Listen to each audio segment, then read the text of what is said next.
반갑습니다. 편견 슬기로운 그림 감상법이라는 주제인데 훨씬 낫네요. 이분이 훨씬 낫네. 감사합니다. 이런 거 너무 좋습니다. 예. 기분이 갑자기 좋아져서 제가 좀 열심히 하고 싶은 의욕이 갑자기 요구가 솟네요. 종교 미술의 특징이 좀 좋은 게 있어요. 다른 시대와 다르게 작가 이름 알 필요 없습니다. 옛날에는 아티스트가 없거든요. 화가라는 개념 자체가 없었어요. 길드에 소속된 노동자들 그린 거 화가 이름 몰라도 된다. 얼마나 좋은 장점이에요, 그죠? 반짝거리는 재료가 되게 많아요. 그래서 중세는 빛의 이야기입니다. 반짝거리는 재료가 제일 많은데, 유럽 가시면 비싼 보물 제일 많은데 성당이죠. 그래서 중세 미술, 성당 꾸미기 미술 이렇게 보시면 되고, 형태가 못생겼죠. 절대자의 관점이라서 우리 인간관점 미학이 형태의 미학이거든요. 우리 오늘 여성분들 꽤 계신데 그 잘생기고 훈남 원빈 너무 좋잖아요. 그냥 봐도 좋잖아요. 인간의 관점이에요. 근데 절대자의 관점은 형태의 미학이 아니에요. 절대자의 빛과 색깔입니다. 그래서 성당 가면 반짝거리는 황금 많고 보물이 그렇게 많은 거예요. 그리고 스테인드 글라스, 빛의 미학이죠. 그래서 스테인드 글라스가 있는 그 대성당 어디 유럽 가면 와 절대자 앞에서 내가 되게 작아지는 것 같아 이런 느낌이 드는 겁니다. 이게 바로 중세의 미술, 빛의 미학이죠. 무매한 백성을 이롭게 하고자 종교 미술로 글자 역할을 지키는 게 기본입니다. 그래서 이콘이라는 개념이 있어요. 예를 들어서 성모 마리아는 파란 색깔, 테레사 요한은 뭐 나타가지고 이런 거 이따가 가르쳐 드릴게요. 그래서 기호화되어 있어요. 힌트가 다 있습니다. 힌트. 그 힌트 몇 가지만 하셔도 종교 미술 쉽게 보이는 거죠. 기독교인이 아니라도 하는 스토리텔링으로 보셔도 좋습니다. 어쨌든 못생겼다, 못 그렸다. 그리고 인간 따위 표정 관리도 해야 돼요. 웃으면 안 돼. 울어도 안 돼. 표정이 경직되어 있습니다. 무표정한 게 중세 특징. 절대자 앞에서 눈치 봐야 돼. 웃어? 안 돼요. 울어? 안 돼. 무표정하다가 특징 이 정도.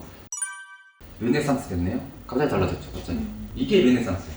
이론적으로 중세 다음 르네상스 몇 년도부터 르네상스가 부활을 뜻하고 그러면 어렵잖아요. 근데 그림으로 바로 구별된단 말이에요. 갑자기 어떻게 바뀌었죠? 성모마을이 바뀌었죠. 예. 살짝 미소 있을 것 같기도 하고, 근데 미소는 은은하게 있는데 너무 이쁘잖아요. 갑자기 여신이 됐습니다. 르네상스 의미랑도 비슷해요. 르네상스가 부활이거든요. 멋진 남자 얼굴을 조각 같다 그러잖아요. 제 유축헌데 그 조각은 그리스 신의 조각을 의미할 겁니다. 신의 조각을 모방해요. 그때로 다시 돌아간 게 르네상스입니다. 그래서 여신을 담은 게 성모 마리아인 거예요. 여신으로 이제 부활했고, 우리 인간의 눈이 3D로 보잖아요. 그죠? 우리 인간의 관점인데 이것도 착시 현상이고, 실제 이렇게 되는 건요, 우리 나름의 인간의 관점으로 2D 평면 화면을 3D처럼 보이게 하는 착시 현상을 이용한 거거든요. 평면에서 입체로 바뀌었다. 그리고 아티스트라고 제가 써놨거든요. 그림에서 가장 완벽한 신의 모습을 형상화한 게 저는 감히 라파엘로라고 한다면 성모 마리아를, 그러면 성모 마리아를 가장 여신의 모습으로 조각한 3D의 이 천부적인 아티스트는 저는 미켈란젤로라고 봅니다. 실제 사람이 이렇게 조각할 수 있을까? 이런 생각이 저절로 들거든요. 근데 이것도 공식은 비슷합니다. 여신이 됐죠. 17세기부터를 바로크라고 많이 봐요. 근데 바로크는 비대칭. 르네상스가 안정적인 걸 좋아하거든요. 대칭 구도가 은근 많습니다. 근데 비대칭이면서 불안정한 거, 역동적이죠. 막 포즈 찰나의 순간 포착합니다. 뭔가 감성을 자극하는 그런 그림이 바로크죠. 그리고 순간을 포착하다가 이 천사가 이 테레사 수녀의 심장을 찌르는 찰나의 순간 딱 포착하잖아요. 영화 한 장면 같은 이런 긴장감이 극대화된 그 순간을 포착하죠. 순간 포착이 핵심입니다. 그때 에너지 폭발 측정, 그게 바로 바로크 이렇게 볼 수가 있죠. 자, 바로크하면 아주 유명한 천재 조각가 베르닌이라는 조각가가 있는데, 성 테레사의 황홀경이라는 작품, 플란다스의 개 보시면 다 아실 루벤스, 파트라슈의 개 주인이 좋아했던 루벤스 화가, 루벤스가 그린 성 조지의 그런 종교화인데 용을 육지르는 장면이에요. 조지 성인이 용을 육지르고 찰나의 순간, 용의 목을 따려는 그 찰나의 순간이에요. 성 조지의 이 영웅이. 근데 여기서 진짜 웃긴 거 하나, 머리가 이게 말이 되네. 머리가 힘이. 무슨 엘라스틴 파마를 시켜놔. 이제 오바를 해요. 뭔가 극적인, 자극적인 걸 보여주려고 근육도 과장되게 표현하고 말도 머리를 파마시켜 놓고. 루벤스가 특히 오바를 되게 많이 써요. 이런 스타일이 교황청이라든지 절대왕정 왕가들이 되게 좋아했던 그림 스타일이에요. 화려하고 역동적이고 자신의 힘을 과시하고 싶은 그런 욕망. 카라바조가 정가범 출신 천재거든요. 정가 14번 살인도 했습니다. 인생이 도망자 인생이었어요. 그림 스타일도 되게 잔혹한 걸 많이 그리죠. 이 사람 취미가 칼싸움, 격투기, 분노 조절 장애. 이런 사람 때문에 예술하는 사람들이 다 또라이라고 오해받게 되는 거예요. 예, 뭐 다 그런 게 아니죠. 저처럼 정상인 사람들도 있어요. 키아로스쿨, 빅터 어둠 대비 바로 그때 되게 많이 등장한다. 그래서 요거 따라하는 화가들이 되게 많았어요, 이후에. 그래서 이런 카라바조 계승자를 카라바제스티라고 보통 부르기도 합니다. 카라바조풍 그리는 화가들. 미카엘 들어보셨나요 혹시? 미카엘 혹시 맥주 좋아하시는 분들 산미겔 좋아하시나요? 산미겔이 바로 미카엘입니다. 산미겔이 스페인어예요. 마이클이 영어. 미카엘, 마이클, 산미겔 다 같은 말입니다. 미카엘 대천사는 그 되게 중요한 의미를 떠요. 그 천사들은 주특기가 다 있거든요. 그 중에서 그 대천사인데 대천사 중에 전투지휘관 역할을 합니다. 그래서 쌍꾼, 무기를 들고 있어요. 창이나 칼 같은 거. 라파엘이 그린 미카엘 천사인데 비슷한 발음 미켈란젤로 발음 비슷하네요. 미켈란젤로가 미카엘 이탈리아어랑 미켈이랑 엔젤로 합쳐서 미켈란젤로였던 겁니다. 미카엘 대천사라는 뜻이에요. 이 천사 되게 턱판 천사잖아요. 미켈란젤로가 성격이 되게 개빡했거든요. 잘 어울려요, 이름이. 쌍꾼이니까.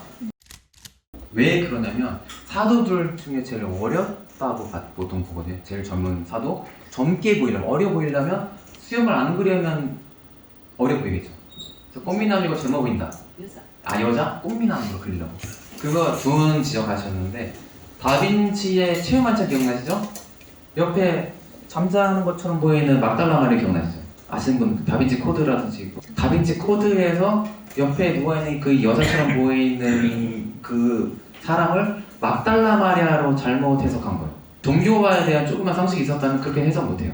사도 요한이 수염 없는 유일한 사도니까 막달라 마리아가 아니라 사도 요한입니다. 좋은 지적하셨습니다. 여러분이 생각보다 종교화임에도 불구하고 너무 그 눈 초롱초롱하게 잘 열심히 들으셔서 제가 시간을 좀 많이 할애했네요. 빨리 넘어가야지. 이게 제일 재미없는 이야기인데 재밌게 들으셨네요. 그러면 재밌는 이야기. 우리 유럽 가면 파리 가신 분들 모나리자 다들 한 번씩 보고 오셨는데 실망하는 분들이 상당히 많습니다. 콩가나다, 너무 작다, 사람 너무 많아서 정신없다 이런 분들 계시는데 자 원래 이탈리아 말로는 라 지오콘다라고 부르고 자 근데 저는 의문을 가졌어요. 모나리자 이게 위대한 명작인 거 맞는데 이 정도까지 이렇게 루브르에서 긴 줄 서가면서 사진 찍으려고 복잡하게 구경할 정도인가? 이 정도까지 유명해지는 게 과연 공평한가? 왜 유명해졌을까? 작년에 빈센조 드라마 보신 분 재밌었죠? 송중기 나온 제 유추컨대 바로 다빈치의 명작 모나리자의 절도범이 빈센조 페르자거든요. 드라마 작가분이 그림 좋아하시더라고 보니까 빈센조 이름 따서 마피아 송중기 이름은 빈센조 짓지 않았을까 제 유추합니다. 모나리자 절도범이 유명해졌어요 이거. 근데 이것이 되게 황당히 있습니다. 모나리자 그 훔치러 루브르에 들어갔어요. 인부인 척 가운으로 썼습니다. 그 다음에 경비원이 지나가는데 그냥 통과했어요. 인부인 줄 알고 그냥 보내줬어요. 일하러 왔다 가는구나. 퇴근. 갔어요. 난리가 난 거죠. 그래서 모나리자 훔쳐갔다는 그 소식 들려오자마자 사람들이 인파가 엄청나게 몰린 거예요. 원래 모나리자 관심 있었던 사람이 아니라 모나리자가 없는 빈벽 보려고. 너무 신기하니까. 전 세계에서 엄청난 마케팅이 됩니다. 어느 순간 1년 동안 모나리자를 전 세계에서 모르는 사람 아무도 없게 된 거예요. 이때부터. 이제 워낙 유명해진 작품이다 보니까 뭔가 연구 자료가 진짜 많아요. 모나리자가 왜 완벽한 미의 결정체냐. 그 이후 분석한 논문이 진짜 많습니다. 다큐도 많고 자료도 너무 많아요.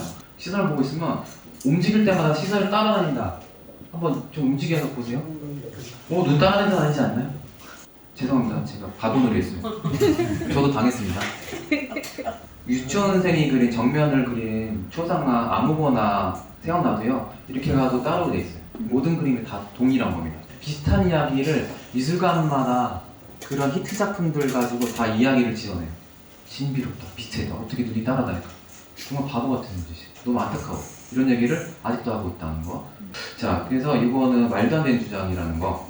황금비례, 이거 많이 보셨죠? 황금비례가 피부나치 수혈해서 1대 1.618 황금비례라고 이제 알고 있으니까 이게 딱, 진짜 맞네? 진짜 과학적이다. 어떻게 다빈치가 이런 거를 생각하고 다 그렸을까? 제 보셨나요? 저 재봤어요. 안 맞아요. 1대 1.618이라는 숫자 있다는 얘기는 소수점까지 다 맞추는 얘기야. 618. 그런데 1.5, 1.7, 심지어 1.4도 반올림 내버려요. 자세히 보세요. 엉성한 거 바로 보입니다. 1대 1.6%인데 요거 비례하고 요거 비례가 안 틀리네요. 그 재는 위치 내면 요 재는 위치 지 마음대로 쟀네요. 알고 보면 마음대로 쟀습니다. 이렇게 해놓으면요 사람 다 믿어요. 의심하지 않고. 뭐 진짜 맞네? 다빈치 어떻게 이런 거 생각까지 해놨을까? 완벽한 비례라고. 이거보다 이쁜 초상화 얼마나 많은데요. 그리고 스푼맛도 너무 지겹게 얘기하는 뿌옇게 흐리는 뿌옇다고 엄청나게 얘기를 해요. 그럼 뭐 그런 거보다 너무 신기하다 이렇게 얘기하잖아요.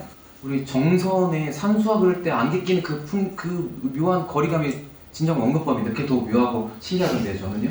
네.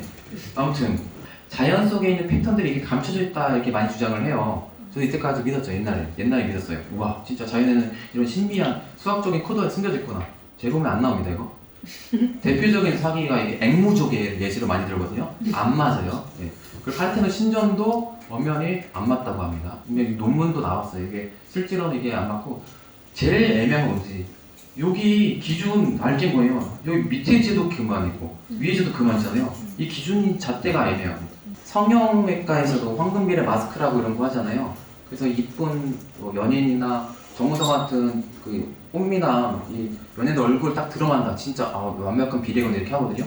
어떤 블로그에서 박명수 씨 얼굴을 넣었더라고요. 근데 잘 맞아요. 박명수 씨 완벽한 미남형입니다. 황금 비례 따지면.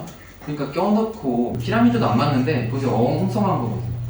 여기가 왜 여기 들어가죠? 끝에도 아니고 이걸 갖다 이 황금 비례라고 부르고 좌우대칭도 안 맞죠. 자 알고 보면 틀린 게 너무 많다.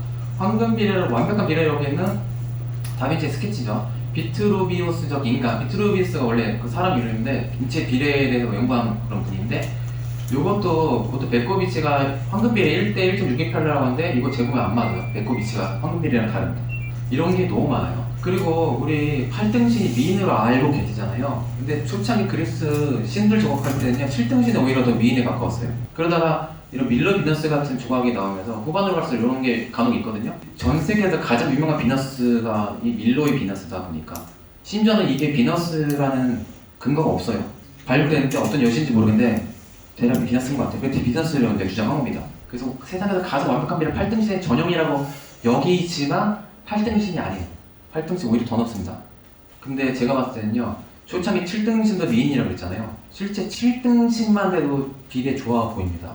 그리고 수치상에 완벽한 들어맞는 그 비례가 눈이 그런 거에 반응해서 이뻐 보인다고 연구된 근거가 전혀 없어요. 이게 7등신이기 때문에 8등신이기 때문에 이뻐 보이는 거 아니에요.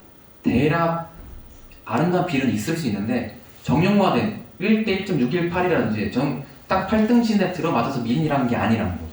8등신, 7등신 아니라도 자신감 가지시기 바랍니다. 절대 미인 관점이 아니에요. 그럼 우리 선조들 미남 미인이 없다는 얘기인가요? 말도 안 되죠. 그렇죠?